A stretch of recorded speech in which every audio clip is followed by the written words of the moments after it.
আমার একটা হাদিস শুনে মন চাইছে, কেউ কইব? আমারও শুনতে মন চাইছে, কেউ যদি কয় তাহলে তো শোনাই যায়। হাদিস শুনবো তা সোজাসুজি বললেই হয়, এরকম করে বলা কি আছে? সোজাসুজি বললেই তো বলে দেই।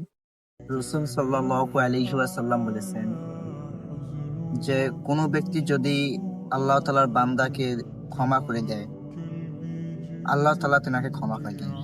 কারণ আল্লাহ তাআলা ক্ষমা করা হলো একটি বড় গুণ।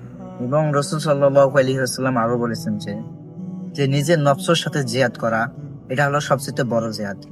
যেমন নিজের খারাপ ধারণা যেটা করতে চাইতেছে মন, তুমি তার পরিবর্তে উল্টাটা করলা, এটাই হলো নফসের জিহাদ, এটা হলো সবচেয়ে বড় জিহাদ। এবং রাসূল সাল্লাল্লাহু আলাইহি ওয়াসাল্লাম আরো বলেছেন যে তোমরা বেশি বেশি করে দান সদকা করো, এই দান সদকার মাধ্যমে তুমি আল্লাহ তাআলার কাছে নিকটবর্তী পৌঁছতে পারবা। আমরা সকলে এই হাদিসগুলো মানার চেষ্টা করি।